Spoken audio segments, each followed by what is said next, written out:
जेव्हा खाजगीमध्ये जेव्हा उद्योगपती भेटतात त्यावेळेला ते इतक्या हॉरर स्टोरी सांगतात आणि काय येत नाही. खऱ्या अर्थानं लोकशाहीलाच धोका आहे. आज महाराष्ट्र विधानसभेची जी निवडणूक झाली की लोकशाही होती असं म्हणणं फार अडचणीचं वाटत. मी तर त्यातून गेलेलो आहे प्रक्रियेला. पैशाचा वाटप, मटण किती टन आणलं, काय झालं, नंतर शेवटी मतं देऊ नका म्हणून कोणाला पैसे दिले गेले, की ह्या मोठ्या सिव्हिल कॉन्ट्रॅक्टमध्ये किकबॅकची फार मोठी शक्यता आहे, कमिशनखोरीची शक्यता मोठी असते. त्यामुळे आणखी मोठे मोठे प्रोजेक्ट करा. त्यातून मग ते काय व्हायचं ते होतं.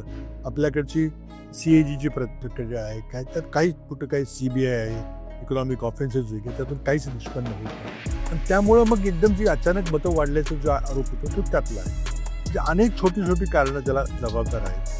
परंतु सर्वात मोठा जो पैशाचा वापर झाला, सत्तेचा जो दुरुपयोग झाला, अधिकृत पोलिसांच्या गाड्यातून पैशाची ने-आण झाली, हे सगळं पाहताना खूप चिंता वाटते की खरंच आपण याला लोकशाही असं म्हणायचं का. जेव्हा युद्धयुद्ध परिस्थिती निर्माण झाली, पहलगावच्या हल्ल्यानंतर सर्व राजकीय पक्षांनी तीव्र शब्दात निषेध केला आणि पाकिस्तान स्पॉन्सर्ड होतं यातही कोणाला काही शंका नाही. 26/11चा हल्ला झाला त्यावेळेला पाकिस्तानवर हल्ला करायला पाहिजे होता असं बऱ्याच लोकांचं मत होतं. पण त्यावेळेच्या सरकारनं तो निर्णय घेतला आणि वस्तुस्थिती आता त्याला कसंही विश्लेषण तुम्ही करा. आमचा स्पष्ट आरोप आहे, आजही आरोप आहे की ज्या प्रकारे राफेल विमाने घेताना जो कमर्शियल व्यवहार झाला त्याबद्दल आमची आपत्ती